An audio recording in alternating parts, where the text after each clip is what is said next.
Have you ever really stopped to think about how the food you ate actually shapes the city you live in? Today, we are diving into this really cool idea that a city's food heritage isn't just about tasty meals. Nope, it's actually a powerful tool for building its entire future. Let's get into it. It's a huge question, right? I mean, we tend to think of food as, just fuel to get us through the day or maybe a nice dinner out on the weekend. But what if a recipe could be more? What if it could actually be a blueprint, a roadmap for how a city grows, a way to pull communities together, and a strategy for keeping a unique culture alive for generations to come? So to see how this is even possible, we gotta zoom out for a second. This whole concept is part of a much bigger, global project from UNESCO. It's called the Creative Cities Network. And believe me, it's a super ambitious project that's really changing how we think about what makes a city thrive. Okay, so what is this network really all about? Well, imagine a global club for cities, but instead of being judged on their size or their industry, the price of admission is creativity. These are cities that have figured out their artists, their musicians, their chefs, their designers. They're the secret weapon for sustainable growth. And the whole point is to get them all talking, sharing what works, and working together to build better, more vibrant places for all of us to live. And just look at the list of creative fields here. This isn't just about, classical music or fancy paintings. Gastronomy, food is right there, on the exact same level as film, music, and literature. Now that is a huge statement. That's UNESCO basically saying that a city's food culture is every bit as important as its art museums or its concert halls. Food isn't just a product, it's a creative force. All right, so let's zoom in on what is arguably the most delicious category on that list. What does it actually take to become a city of gastronomy? What are the key ingredients that get a city this incredible title? This is where things get really interesting, because it goes way beyond just having a bunch of good restaurants. This title is about a city's entire food ecosystem. It's about honoring traditions that go back centuries, it's about embracing sustainable farming, and it's about recognizing that food is just woven into the very fabric of that city's identity, and just as importantly, its economy. So how exclusive is this culinary club? Well, as of late 2023, only 48 cities in the entire world have managed to earn this title. That's a tiny, tiny fraction of all the cities out there. It's a very select group, and each one tells a completely unique story through its food. And just look at the map. This network is truly global. We're talking about places like Peran in Colombia, which was one of the very first to be recognized, all the way to the spice-filled markets of Gaziantep in Turkey, and the lush, biodiverse landscape of Kuching in Malaysia. It's a global dinner table, and every single city brings its own amazing flavor. So, what's the secret sauce here? How do these cities actually turn their food traditions into this powerful engine for a better future?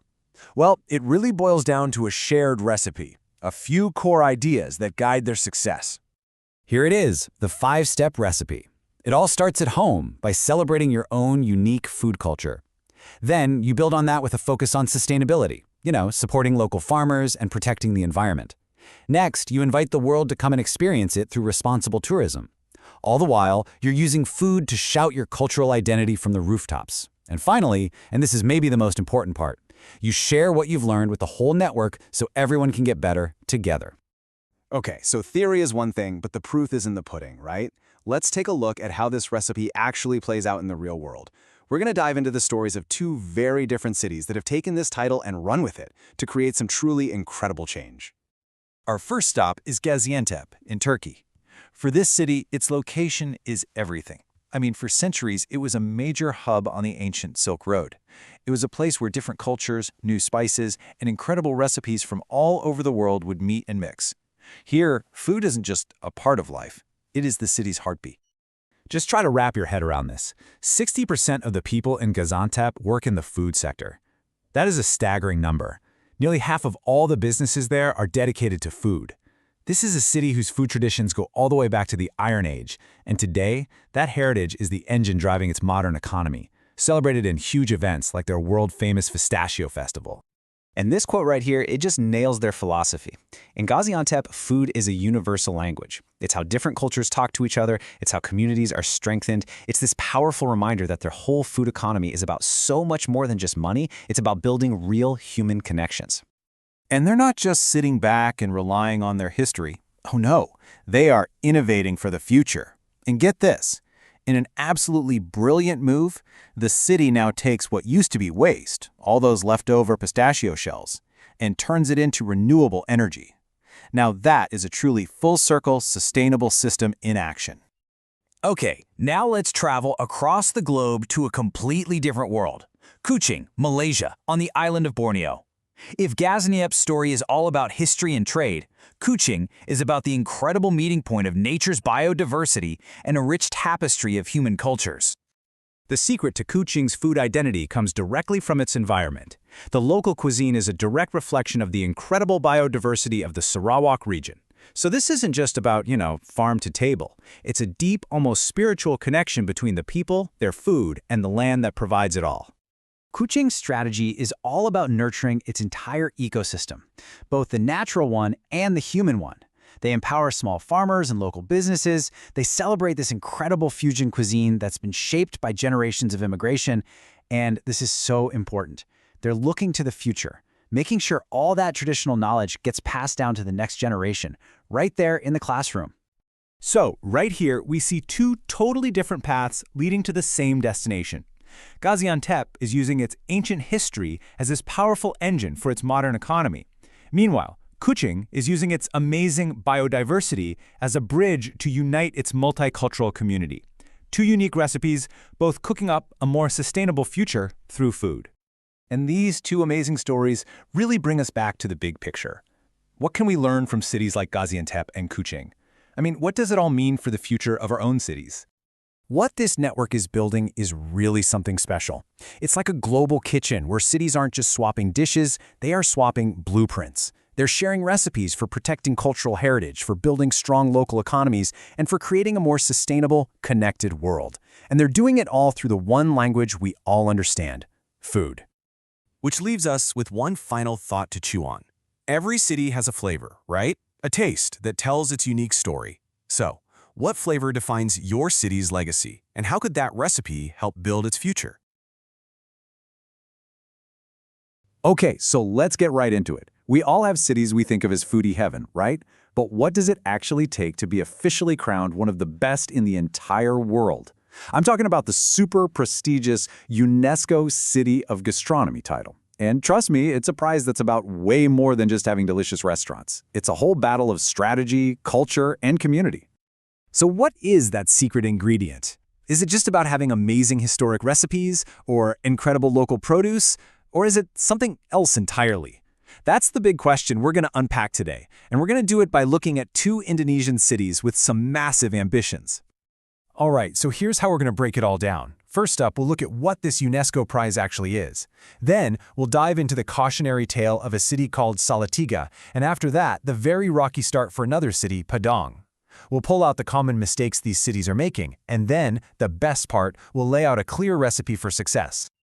So, let's start with the prize itself. This isn't just about getting some shiny plaque to hang in the mayor's office. This is about joining a global network of cities that are all in on using creativity to build a better future.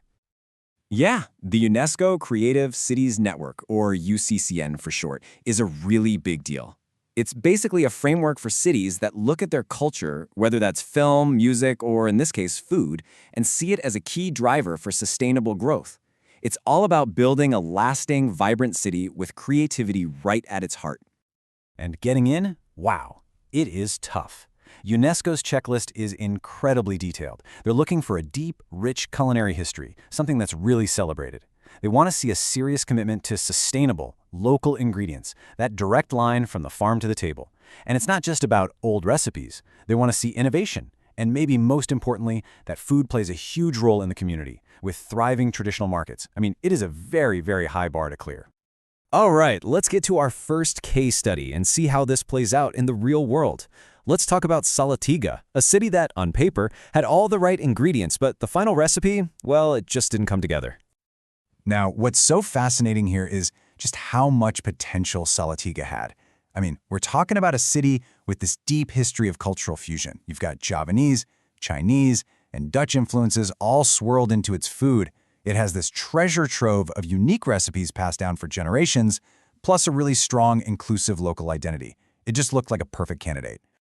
And this slide, wow, it really just lays it all out, doesn't it?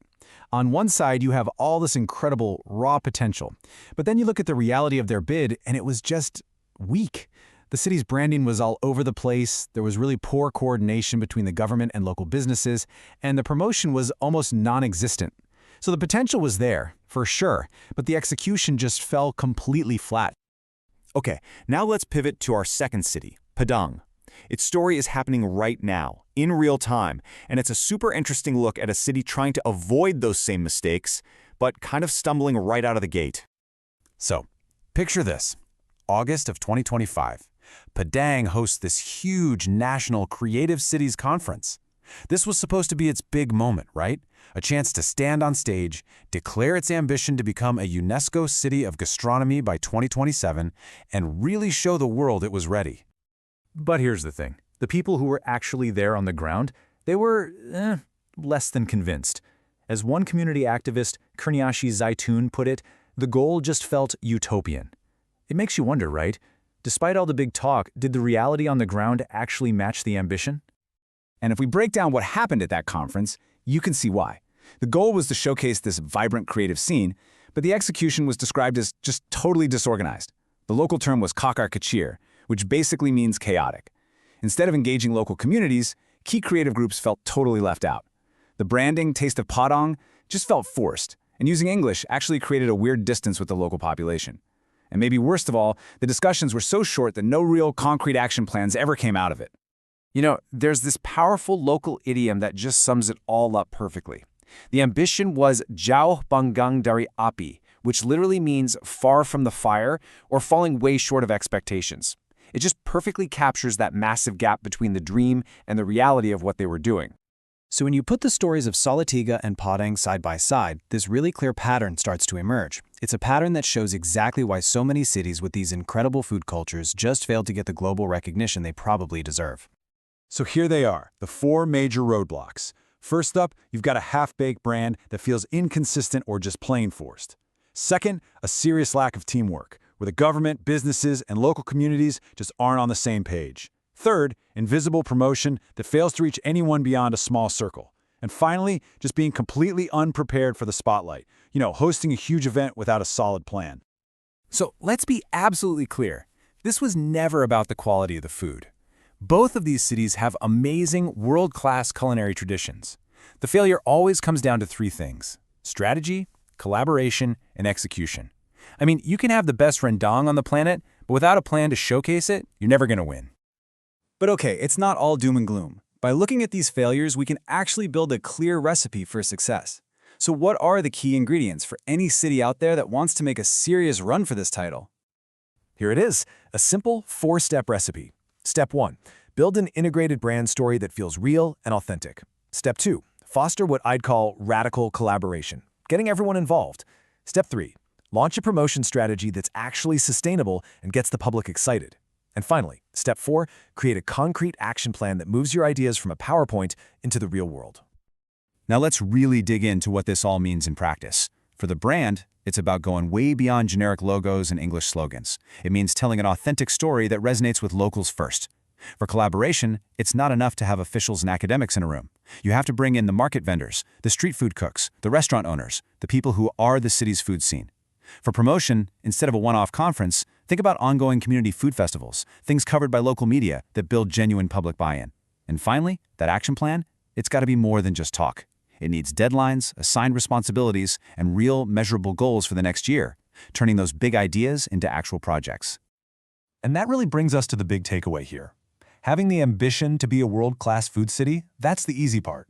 The real challenge, the hard part, is in the execution. It takes a level of coordination, strategy, and real community involvement that, frankly, a lot of cities struggle with. So the question that's left is, which city out there is truly ready to do the hard work and earn its place at the global table?